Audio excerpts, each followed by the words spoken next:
So when, by the way, bago po tayo mag-umpisa, no? I was just reminded, nung kanina nag-communion po tayo. Praise. Praise. Praise. Nung kanina po ay nag-communion tayo, nakita ko yung bawat isa, no? Nakaluhod. First time natin ginagawa na communion nakaluhod. Yung iba nangangawit na kasi hindi sanay nakaluhod. Ibig sabihin, pinaalalahanan tayo na kailangan nating lumuhod. Sabi ko nga, buti na lang, di sumakit ang tuhod ko sa kaluluhod. Pero sinabi ng Panginoon, no?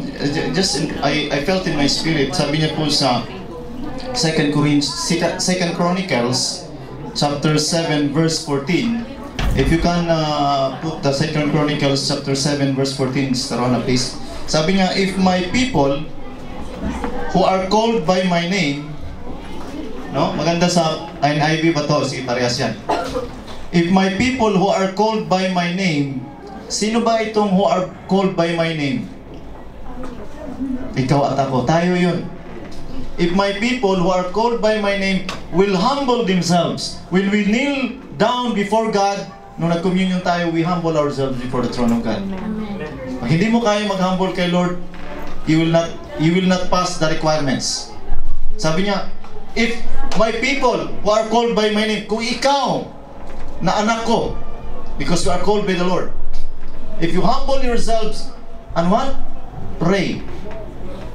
Seek my face, turn from their wicked ways. So tatlo ang hiningi niya, apat ang hiningi niya. Sabi niya, mag-humble ka sa akin, manalangin ka sa akin, hanapin mo ako, at talikuran mo yung kasalanan mo. Ano ang resulta? Then I will hear from heaven. Many of us wants God to hear us, but we are not doing the humility, we are not doing the prayer, we are not doing seeking His face, and we are not turning away from our wicked ways. Kaya kahit anong panalangin, Lord, dinggin mo ako, Lord, baguhin mo, pagalingin mo ako, hindi mangyayari sa iyo niya. I-deliver mo ako. Ito lang sinabi niya. Then I will hear from heaven and forgive your sin and heal your land. Kaya sinabi niyang heal your land because you are part of the land. Ginawa tayo sa lupa. Kaya if the Lord is going to heal the land, kasama kang gagaling. Amen? Sabihin mo nga sa katabi mo, if you humble yourself, pray, seek God's face, and turn from your wicked ways, then God will hear you from heaven, and forgive your sins, and heal your sickness. Amen? So yun po yung nilagay ng Lord sa akin kanina. So kailangan nating matutong magpakumbaba sa Panginoon. Amen? Hallelujah. So today I will be sharing, actually last Sunday ko pa itong piniprepare, no? It's about God's restoration and provision. When God restore, He also provide. Amen? Sabihin mo nga sa katabi mo, when God restores, He also provides. Amen. Kung may nawawala sa iyo, no, nire-restore ni Lord. Ibig sabihin, may mga pagkakataon talaga na nakaka-experience tayo ng hindi maganda, nawalan ka man, kayang doblehin ni Lord na ibalik sa iyo yun. That's why He promised that restoration with the provision. Okay, so ang atin pong main scripture ngayon is 1 Kings chapter 19 verse 1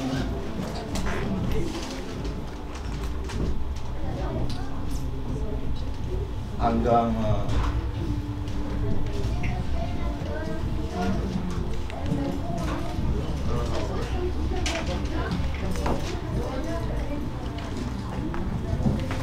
1 Kings chapter 1 verse chapter 19 verse 1 until verse 18. Are you there? Yung mga walang Biblia, you can read us, pero kung may mga Biblia kayo, mas maganda, mabasa nyo, no? Hindi tayo magsanay na walang Biblia. So, now Ahab told Jezebel everything Elijah had done and how he had killed all the prophets with the sword. So Jezebel sent a messenger to Elijah to say, "May the gods deal with me, be it ever severely, if by this time tomorrow I do not make your life like that one of them." Elijah was afraid and ran for his life. When he came to Beersheba in Judah, he left his servants there. While he himself went a day journey into the desert, he came to a broom tree, sat down under it, and prayed that he might die. "I have had enough, Lord," he said.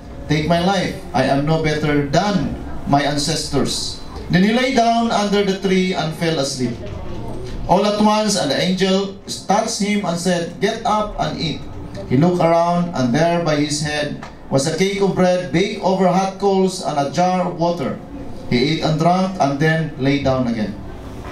The angel of the Lord came back a second time and touched him and said, "Get up and eat, for the journey is too much for you." So he got up and ate and drank. Strengthened by the food, he traveled 40 days and 40 nights until he reached Horeb, the mountain of God. There he went into the cave and spent the night. And the word of the Lord came to him, "What are you doing here, Elijah?" He replied, "I have been very jealous for the Lord God Almighty. The Israelites have rejected your covenant, broken down your altars, and put your prophets to death with the sword. I am the only one left, and now they are trying to kill me too." The Lord said, "Go out and stand on the mountain in the presence of the Lord, for the Lord is about to pass by."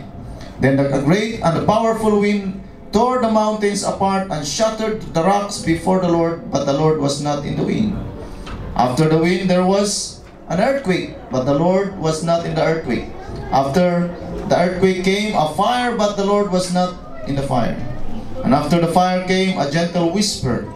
When Elijah heard, and he pulled his cloak over his face and went out and stood at the mouth of the cave. Then a voice said to him, "What are you doing here, Elijah?" He replied, "I have been very jealous for the Lord God Almighty. The Israelites have rejected your covenant, broken down your altars, and put your prophets to death with the sword. I am the only one left, and now they are trying to kill me too." The Lord said to him, Go back to the way you came, and go to the desert of Damascus. When you get there, anoint Hazael king over Aram. Also anoint Jehu, son of Nimshi, king over Israel. Anoint Elisha, son of Shaphat, from Abel-Meholah, to succeed you as a prophet. Jehu put all to death any who escaped the sword of Hazael, and Elisha will put to death any who escaped the sword of Jehu. Yet I reserve 7,000 Israel, on whom knees have not bowed down to Baal, and all whose mouth have not kissed him. May the Lord bless His word. Panginoon, pagpalain mo ang araw na ito, buksan mo ang aming puso, ang aming isipan. Anoint the word, anoint thy servant, open our hearts, that we may understand, our mind, understanding, that we may understand your word. Give us that divine revelation, fresh revelation of your word, as we study your word today. And this is my prayer, in Jesus' name, amen. Now, when I teach, I usually use PowerPoint in order for us to understand, but at this time, may akong layout because this is very very important sa atin, maintindihan natin ang mensahe ngayon sa araw na ito. Pag ni-review po natin ang book ni The Life of Elijah, no? From Kings, 1 Kings at 2 Kings, ang chapter 19, yung binasa natin, ito po ay isa sa mga very instructive and most encouraging chapters because nakikita natin dito yung gaano kagaling, gaano ka-anointed si Elijah, but pinakita din ni Lord dito kung paano din siya nag-fall. Yung ibig sabihin, hindi siya nagkasala, but his failures. So, about this sa atin, ma-minister ka man, workers, all of us has failures. Yung katabi mo, may failure yan. Yung nasa harap mo, sa likod mo. Lahat tayo may failures. So, yan po ang ating pag-aralan ngayon, at huwag ka ma-discourage because lahat tayo may failures. Sabihin mo nga sa katabi, huwag ka ma-discourage ka ma-discourage. Dahil ako may failures din. Dahil ako may failures din. Amen? Sabi po sa Ecclesiastes chapter 7 verse 20, sabi niya doon, indeed, there is not a righteous man on earth who does what is right and never sin. So, wala daw matuwid sa mundong ito na gumawa ng tama na hindi nagkakamali. Biblical yan. So kung ikaw na, kinonsider mo yung sarili mo na hindi matuwid, nagkakamali, ito nga matuwid na siya, gumawa ng tama, nagkakamali pa. So, ibig sabihin, it's part of our human nature. So, hindi ka ma-discourage kasi, Pastor, nahiya na akong pumunta sa church kasi ang dami ko ng mali. Nahiya na ako sa church kasi kung ano nang ginagawa kong kalokohan sa buhay. Ito nga matuwid na nga siya nagkamali pa siya. So, lahat tayo, mayroon tayong failures, no? Sabihin mo nga sa katabi mo uli, sabihin mo, don't run or quit your post. Or quit your post. Amen? Okay, kasi minsan kasi pag nag-fail tayo, no? Maalala ko yung may mga nag-serve tayo noon. Tapos pag minsan may mga problema, nag-fail tayo, tumatakbo tayo, ay ako na dyan, quit na ako kasi hindi ko na nakayanan yung problema sa buhay. Ayaw ko nang sumayaw, ayaw ko nang ganito, ayaw ko nang mag-serve kay Lord. But quitting or running our post is what also during the time of Elijah, naka-experience din siya ng ganun. Gano'n man ka-anointed si Elijah. Now, before we study the verses that we have read a while ago, gusto ko lang ipakita sa inyo, ano ba yung mga achievements ni Elijah na masasabi mong matindi si Elijah? Paano siya naging magaling na propeta, anointed man of God, but to the end, isang salita lang tumakbo. Okay? So, tingnan po natin sa 1 Kings, chapter 17, verse 1. Now Elijah, the Tishbite from Tishbe, Gilead, said to Ahab, as the Lord, the God of Israel lives, whom I serve, there will be neither dew nor rain in the next few years, except at my word. Now, si Elijah, matindi ko magsalita. Sabi niya, pag hindi ko sinabing umulan, hindi ulan. Yun yung isa sa mga katangian ni Elijah na very, very anointed. Kaya, you should also watch your mouth, what comes out from your mouth. Hello? Sabi niya, pag hindi ko sinabing uulan, hindi uulan. Yun yung anointing. Tayo din, may power din yung tongue natin. Kaya kung ano yung lagi mong binibigkas ngayon, yun ang mararanasan mo. Amen? Ay, sawa na ako sa buhay na ito. Talagang hindi ka talaga magsasawa kasi sawang-sawa ka na paulit-ulit na. Pagod na ako. Pagod na ako. Ano bang laging lumalabas sa bibig mo? Ganon si Elijah, sabi niya, hindi ko sinabing ulan, hindi ulan, hindi ka ulan. Ino-honor ni Lord yung sinasabi niya. At ganon din ikaw. Ino-honor din ni Lord kung ano yung sinasabi mo. Negative, mas lalong pinapakinggan ng enemy. Gusto mo ng ganyan. Sige, ganyan ang mangyayari sa iyo. Now, the second thing, sabi sa 1 Kings 17 verse 4, you will drink from the brook, and I have ordered the ravens to feed you there. Now, si Elijah, provided ni Lord. Hindi siya pinabayaan ni Lord. Humingi sa Lord, wala na akong makain. Sabi niya, huwag kang mag-alala, Elijah. I will supply with you with water and food from the raven. Kung sinuplayan ni Lord si Elijah, kaya ka rin niyang isupply. Amen. Kaya huwag kang mag-alala. Ano bang worries mo ngayon? Pastor, wala akong trabaho. 6 na buwan akong paganito, pa-banjing-banjing. Don't worry because God can provide you. Kanina, very simple lang sinabi sa akin ng Lord. Sabi niya sa Chronicles, di ba? 7:14. If my people will humble themselves, no? Seek my face, pray, I will heal their lands. Yun lang ang susi, mga kapatid. So dito, makita natin God provides Elijah.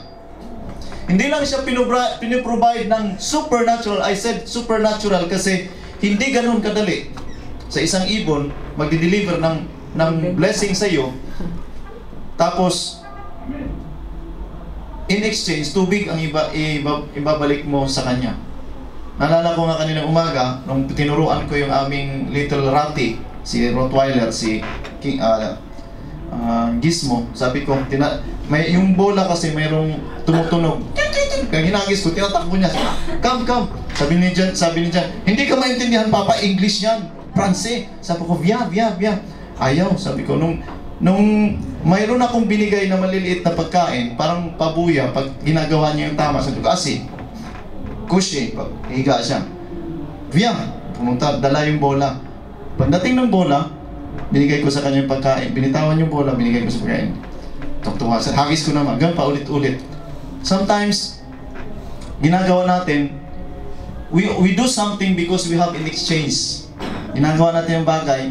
Kinukuha niya yung bola kasi may reward na pagkain eh. Di ba? Umuupo siya kasi pag nagsabi akong bravo, napakain ko. So ganun din tayo minsan. Kaya ka nagsiserve kay Lord kasi mayroon kang hinihingi kay Lord. Kaya ka nandito ngayon kasi mayroon kang hinihingi. Pag hinihingi, nandito ako Lord, anong kapalit? But Elijah, he served the Lord, pinoprovide siya ng Lord ng raven in exchange, tubig. Nung natuyo ang tubig, wais ang raven. Hindi na bumalik. Sabi niya, ba't ako magdadala ng pagkain? Wala ka ng tubig bibigay. Kaya mo pa ba rin mag-serve ka Lord kung walang kapalit? Amen? Amen. So yun yung isa sa mga yung achievements ni Elijah. Sa 1 Kings 17:14-15, for this is what the Lord, the God of Israel says, the jar of flour will not be used up and the jug of oil will not run dry until the day of the Lord's rain in the land. Nagkaroon ng prophetic word si Elijah. Sabi niya, huwag kang mag-alala, woman, because hanggat hindi umulan, hanggat hindi matapos ang famine, yung supply mo, hindi rin mauubos. Amen. Wow! So kung may famine ka man, kung nakareceive ka ng word ni Lord, no, sabi niya, yung kukonting oil mo, ng flour mo, hindi yan mauubos hanggat hindi dumating yung panibagong blessing ni Lord. Amen. Sabi nga namin nung, alam mo, di ba, last month naka-receive kami ng blessing, no? Naka-receive kami ng bonus nung sa company. Ngayon ibang bonus na naman. May dumating na namang favor si Lord na client namin, tapos I think around blessed din kami ng around 900. So the Lord is using different ravens when you are consistent, serious in seeking His face. Maraming mga Kristiyano, kahit hindi mga Kristiyano, lumalapit sa Panginoon kung mayroon lang kailangan. I would say lumalapit, nananalangin because they prayed only when they need something. When I exhort last Friday, sabi ko ang panalangin ay isang parang hininga. Prayer is like a breath. Kasama mo na, parang hindi mo, pag pinigilan mong hininga mo, hindi ka na makakahinga. Dapat ang prayer katumbas ng paghinga mo. Napipigilan mo ba ang paghinga? Hindi, di ba? Nagkukumahol ka. Gusto mong huminga. Ganun dapat. Hindi dapat pigilan mo ang pananalangin, pag-seek sa Lord. Kaya nga, sabi nga doon, ang message is seek, pray continually. Pray without ceasing. Ibig sabihin, communicate with God. And every time, anytime, every second.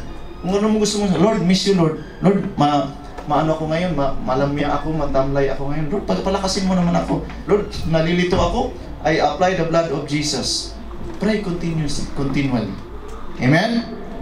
Now, sa 1 Kings 18:1, sabi niya dito, isa sa mga achievement ni Elijah. Now it happened after many days that the word of the Lord came to Elijah in the 3rd year, saying, Go now, go show yourself to Ahab, and I will send rain on the face of the earth. Now, hindi ganun kadali kay Elijah na lumapit kay King Ahab. Wanted si King Ahab, si Elijah. Hinahanap siya kasi pag nagde-declare si Elijah, nangyayari. Kaya kalaban niya si Ahab tsaka si Jezebel. Tapos sabihin ni Lord, Elijah, magpakita ka kay King Ahab. Meron akong sasabihin. Sabihin mo lang sa kanya. Hindi mo ganun kadali. Kaya mo bang sabihin, gawin, Brother Orville, sabihin ni Lord sa'yo, Brother Orville, meron akong iutos sa'yo, punta ka lang Syria, sabihin mo kay King itong gagawin mo. Sabi, Lord, padala ka na ng iba, hindi wag na ako. Pero si Elijah, hindi siya nagdadalawang isip na pumunta kay King Ahab. Wanted nga siya, nagpakita. But if you obey the Lord, Amen. even if you are in danger, He will cause your enemy to bow down before you. Amen. Hindi siya sinaktan ni Ahab. No? In fact, ang good news ni Elijah is nag-release na siya ng blessing kasi sabi niya, alam mo Ahab, hindi ko pa sinasabing ulan, basta maghintay lang kayo na uulan. Ang pupunta ni Elijah, sinabi niya, paulanin na ni Lord. Wala na akong magagawa. It's a good news for him. Kaya siguro, I believe na hindi siya sinaktan ni Lord. Sinaktan ni King Ahab. Kaya sabihin mo sa katabi, paulanin na ni Lord yung blessing para sa iyo. Paulanin na ni Lord ang blessing. So when God gives us when God restores us, He will also provide. Amen. No, mayroong gagawin si Lord na kakaiba. So pangalawa, pangilan ba yun? Pang-apat, sa 1 Kings 18:36 to 38, these are one of the achievements. Pinakita ko lang sa inyo kasi para makita niyo kung ano yung ginagawa ni Lord sa buhay ni Elijah. At the time of the offering of the evening sacrifice, Elijah the prophet approached the altar and said, O Lord, the God of Abraham, the God of Isaac, let it be known today that you are God of Israel, and I am your servant, that I have done all these things and at your word. Answer me, O Lord, answer me so that these people may know that you, O Lord, are God, and that you may have turned their hearts back. Then the fire of the Lord fell and consumed the burnt offering, and the wood, even the stones, and thus it also licked up the water in the trench. So mayroong spectacle, mayroong parang paligsahan. Sabi pareha sila nag-offer, ang instead na gasolina ang ibubuhos dun sa offering, tubig, hindi normal. Sabi niya, buhusan niyo ng maraming tubig paikot at tatawag ako ng apoy. Sabi niya, Diyos ni Abraham, Diyos ni Isaac, Diyos ni Jacob. Hindi niya sinabi, Diyos ko, tulungan mo ako. He honor the God of Abraham, the God of Isaac. Diba, pag may problema, may kinakaharap tayong problema, sabi niya, Diyos ko, tulungan mo ako. Sabi niya, God, the God of Abraham, the God of Isaac, the God of Jacob, let it be known today that I am your servant. Amen. Sabi niya, wala akong may pagmamalaki, Lord. Pakita mo lang yung gilas mo, hindi yung gilas ko. Na pag umulan, pag tinawag ko, ang kapangyarihan mo, yung anointing mo, tupukin ng apoy, itong offering na ito, mangyari nawa. Sabi niya dito, so that these people may know that, O Lord, that you have turned their hearts back to you. Very, very, very desperate si Elijah to tell the people under the leadership of Ahab na magbago na kayo. Magbago na kayo, magbago na tayong lahat. Desperado na siya. Kaya nga, sabi niya, Lord, gawin mo na yung pwede mong gawin. Gamitin mo ako sa lahat ng miracle na pwede mong ipakita sa kanila para lang magbago sila. Then the fire of the Lord fell and consumed the offering, and even the stones, the dust also licked up the water in the trench.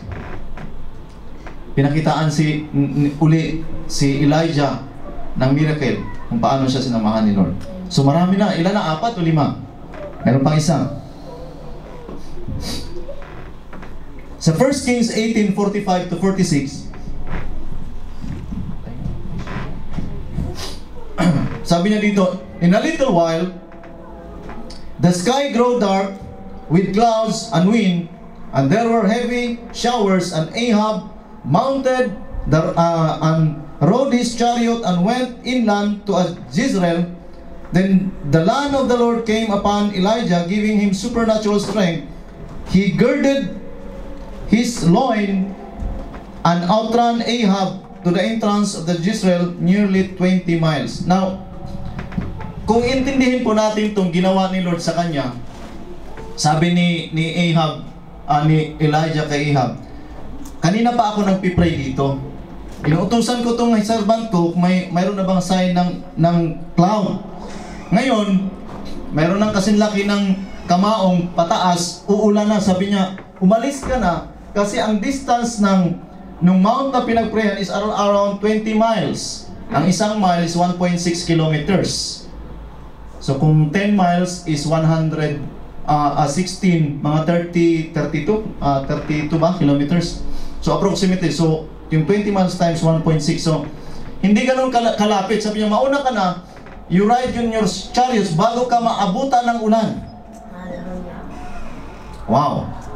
Sabi niya, tumakbo ka na pauwi kasi may ulan na parating. Amen. Binigyan niya na ng prophetic word si King Ahab na ang blessing hahabulin ka ngayon. Amen. Pero sabi niya, may kakaibang ginawa ni Lord sa buhay naman ni Elijah. Sabi niya, he girded, sabi niya dito, the power of the Lord came upon Elijah, and tucking his cloaks around his waist as a belt, and he ran ahead of Ahab all the way to Jezreel. Tatakbuhin mo yung 20 miles. Can you imagine that? Naunahan pa niyang nakakabayo si King Ahab. Hallelujah. Grabe. Hindi normal. Amen. So kung ang kaaway mo, binibless din ni Lord, sabi niya, kaaway ito si Ahab. Kung si Ahab binibless ni Lord, ikaw pwede mong unahan yung blessing para sa kanya. Amen. You can outrun the blessings of your enemy. Because God can bless even those who are wicked. Amen. Hindi lang siya nagbibless sa iyo dahil mabait ka. Binibless ka nga ni Lord kahit hindi ka mabait Amen. Binibless ka tayo ni Lord kahit nagkasala tayo. It means there will be more blessing the more we obey the Lord. So ito yung mga na-experience niya. However, when he faced the threat of Jezebel, dahil walang revival na nangyari, no? He became fearful and discouraged. Now, iniwanan niya yung post niya, nag-quit siya. He leave his post, and sabi niya dito, ito po yung sinabi ni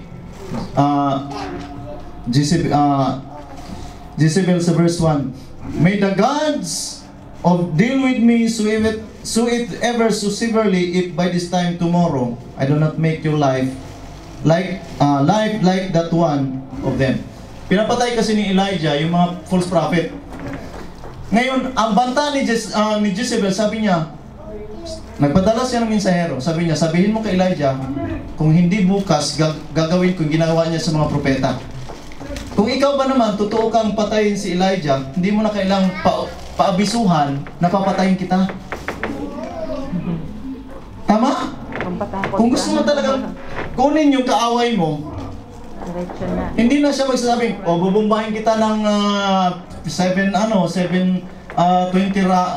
rockets sa lugar nyo. Ganitong oras.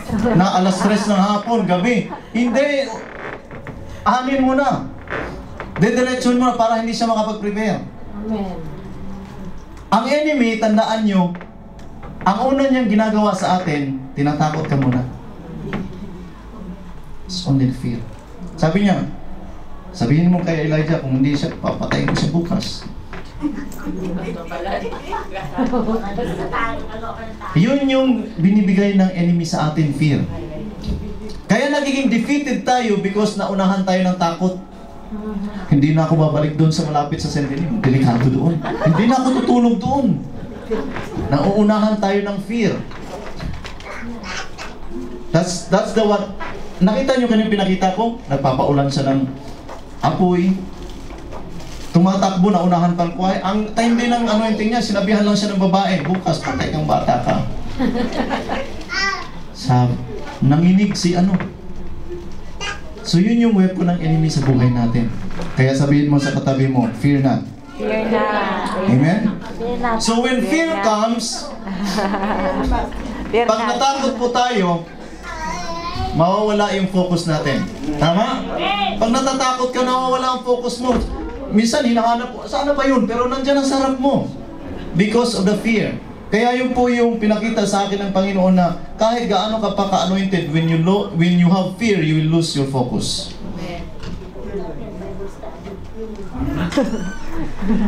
So, isa sa mga nakapag-disappoint kay Elijah, kasi akala niya, dahil sa kapangyarihan ng Panginoon na nagpakita siya ng maraming miracle, makukumbinsin niya mga tao magbago. Disappointed si Elijah because he performed a lot of miracles in front of them, walang nagbago ni isa. Kaya nung sinabi ko, yung katabi mo, kahit anong miraglong i-experience niyan, hindi magbabago yan. Hindi miracle ang kailangan niya. The presence of God in his life. Amen. Amen. Hindi yung miracle. Kahit pa 10, 20 miracle ma-experience yan, hindi magbabago yan. Hindi dahil sa miracle. Miracle yan, nandito siya ngayon. Dahil hinipo siya ng Panginoon. Miracle yan, nakatabi mo siya ngayon. Dahil hinipo siya ng Panginoon. Miracle yan, nandito ka ngayon. Dahil sa kapangyarihan ng Panginoon. Amen? So, yun ang expectation ni Elijah. So kaya nung hindi nag-response, nagkaroon ng reasoning si Elijah. Sabi niya, Lord, nagsiselos na ako. I'm so jealous. Di ba sabi niya kanina? Winasak ang mga altar mo. Dumiskarte na nga ako, Lord. Ito yung problema. Minsan, pag nagiging mighty man and woman of God tayo, nagiging proud na tayo. Oh, akong gumawa nito. Kung hindi dahil sa akin, hindi magkakaganyan yan. Nagiging the glory belongs to me, not belongs to God. Self-righteous tayo. Nagiging yung glory ng Panginoon na dapat sa Kanya, kinukuha mo. Covetousness. Kaya, na message ngayon, God's restoration and provision for you. Amen? Sabihin mo nga sa katabi, God's provision, God's provision, God's restoration, God's restoration is for you. is for you. Now, ano yung unang pinoprovide ni Lord kay Elijah? At ano yung unang ipoprovide ni Lord sa iyo? Number 1, tingnan po natin sa 1 Kings chapter 19 verse 5. No? Then he lay down under the tree, fell asleep. At once an angel touched him and said, "Get up and sleep." Now, ang una niyang binigay sa kay Elijah, sabi niya dito, he lay down under the tree and fell asleep. Sabihin mo nga sa katabi, nakakatulog ka ba sa gabi? Walang insomnia. Walang insomnia.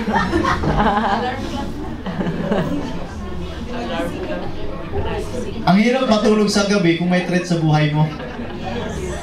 Di ba? Parang, baka may bomba dito sa katabi ko, sa kabilang bahay. Si Elijah, ang unang pinoprovide ni Lord sa kanya ay tulog. Amen. Kaya kung hindi ka kakatulog sa gabi, tanggapin mong mensahe para sa iyo. God is going to give you rest or sleep. Amen? Amen. Now, saan natulog si Elijah? Under sa isang translation, Juniper tree. Pwede paki-share mo yung PowerPoint, Sister Rona, please. Sa out of desperation, ang pagiging exhausted ni Elijah, ito po kasing tree na ito, yung sa Bible, yung binasa natin, Juniper tree, or ano ba sa term na iba? Ito yung naging shelter ni Elijah nung papunta siya sa Mount Horeb. Isang araw siya naglakbay nung binantaan siya ni King ni Jezebel. Dito lang siya nagsishelter. Palagay mo, sarap i-shelter yung ganyan. Nakikisilong ka, tutulog ako dito. Hindi komportable na sisilong ka sa ganyan.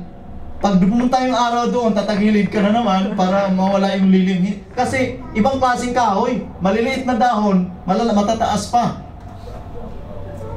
But sometimes, nagiging comfortable tayo to shelter in this kind of,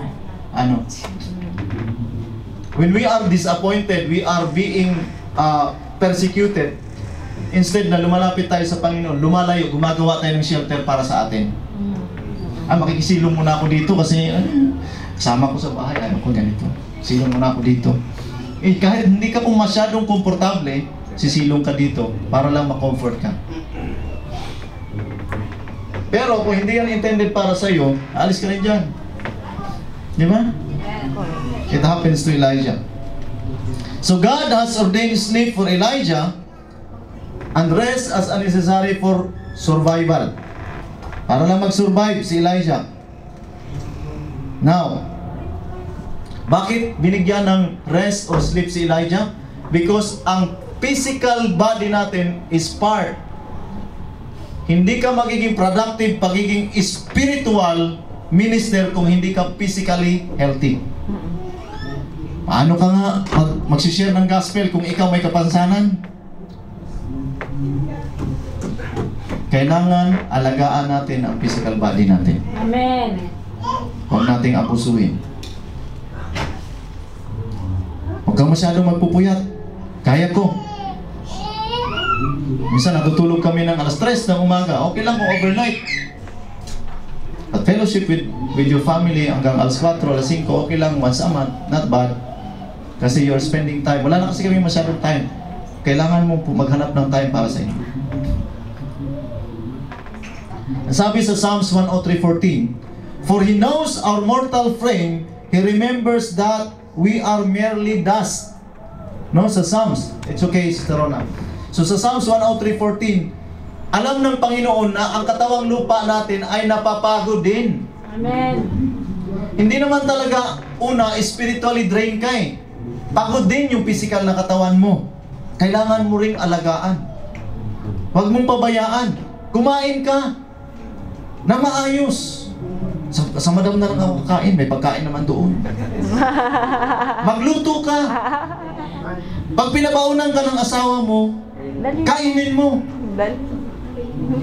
Papabaon si wife sa akin paminsan. Minsan. Maalala. So kailangan i-take care natin ang body natin. Amen? Because that's one of the things that God restores first to Elijah. So, bago tayo mag-expect na maging productive ang isang tao, God is reminding us na yung physical needs natin, kailangan nating i-take care before also sa spiritual. Marami sa ating gustong spiritually healthy, pero ang physical, may problema. At sabi niya sa verse 5, sa 1 Kings chapter 19 verse 5b, sabi niya, at once the angel touched him and said, get up and eat. So sa King James Version, mayroong term doon na behold. Now, ang word na behold, pag binasa nyo sa inyong translation, no? Ang word behold means look and see. Tingnan mo. No? Look and see.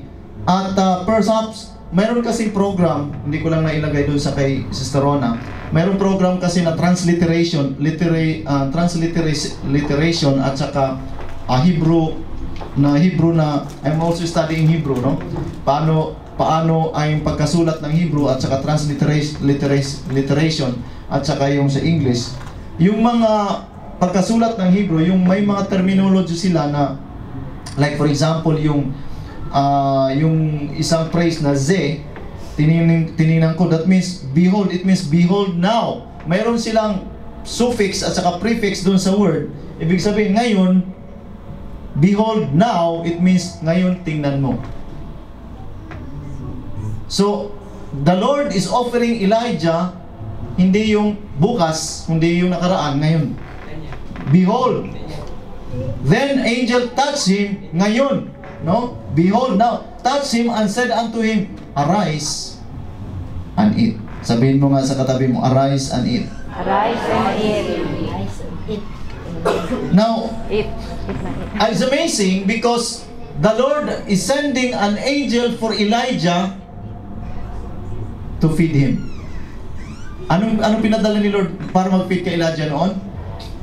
Raven. Raven. Pangalawa, widow. Ngayon, di ba kayo nagtaka bakit anghel ang pumunta?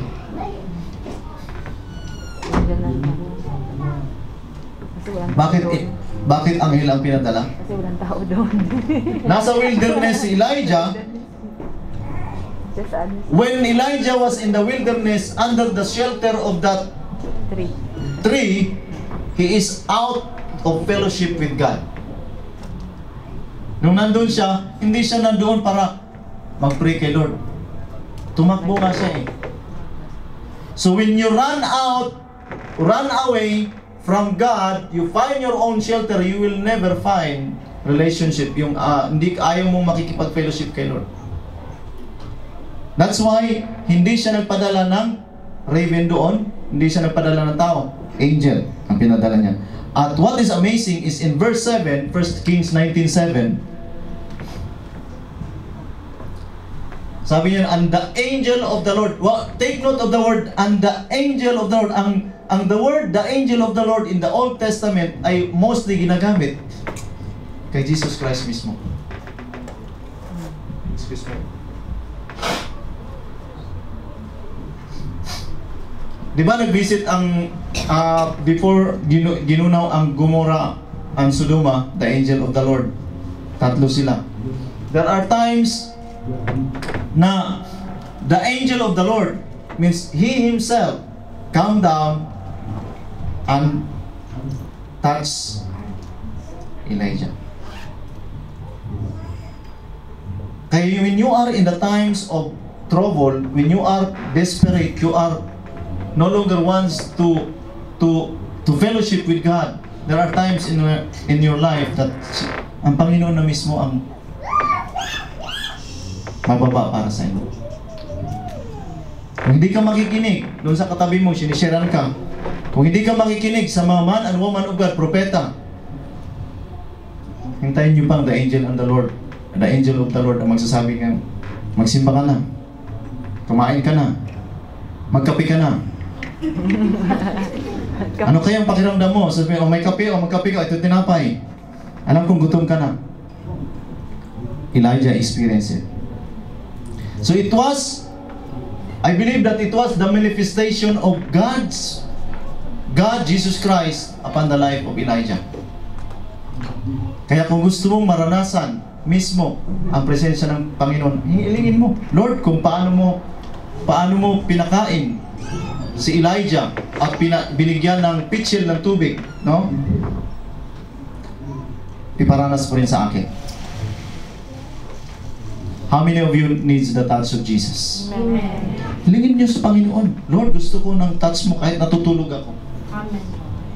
Para maranasan ko yung pagsama mo sa akin. Because if you will allow God to touch you, He will be able to restore you. Kahit anong touch ng kasama mo, kahit anong bago mo sa kasama mo, hindi magbabago yan. It's only the touch of Jesus can change his life or her life. Malala ko noon, may mga counseling kami ginagawa. Counsel kami ngayon. Pagbaba, tuloy na naman sila doon. Sabi ko, hindi mo mabago ang ugali ng tao talaga. Ang Panginoon lang mapagbabago. Amen? So, bakit kaya uli anghel ang pinadala ng Panginoon? Because God wants to show Prophet Elijah His love and His grace. Para maramdaman ni Elijah na si Kristo mismo, si God mismo, pinadama niya ang pagmamahal ng Panginoon sa kanya. God wants to show His love and grace to Elijah, and also to all of us now. And He also wants us to remind Elijah that we are all sinners and alienated from God.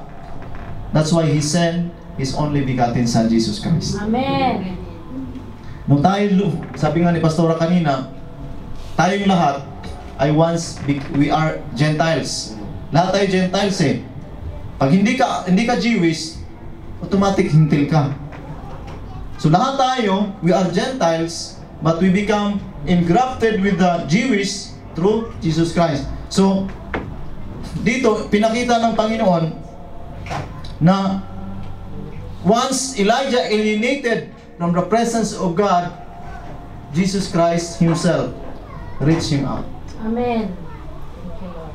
Kaya nandun ang Panginoon, aabutin ka niya kung gusto mong papaabot. Ang kamay niya nakaganyan lang sa'yo. Tap me, tap. Give me 5.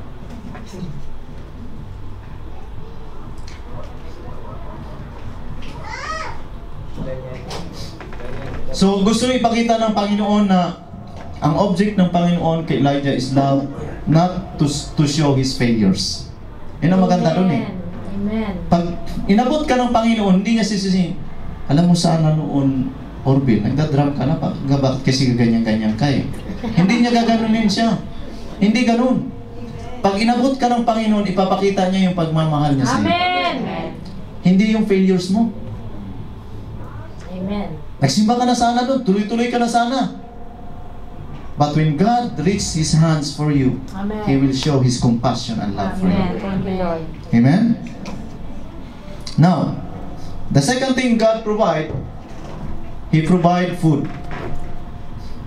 Now, gaya ng sinabi ko kanina, kailangan niya ng physical strength. In verse 6, 1 Kings chapter 19 verse 6, sabi niya doon, and he looked and behold, there was a cake baken on the coals and a cruse of waters. Sa ibang translation, pitchel, a pitcher of water.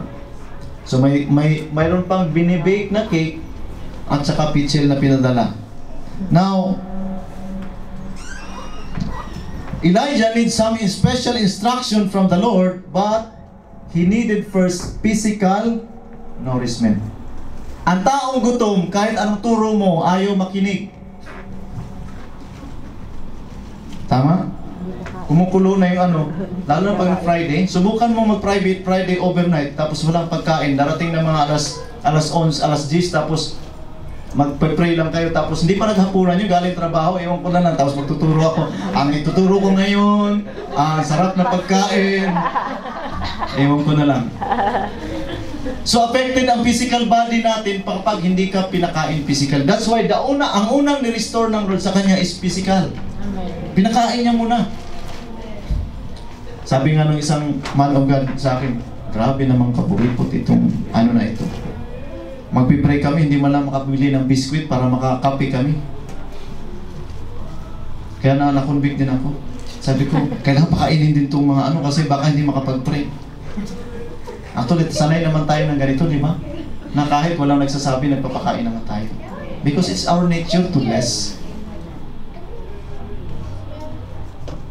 Hindi ka naman pupunta, doon ako sa church kasi wala akong panghapunan.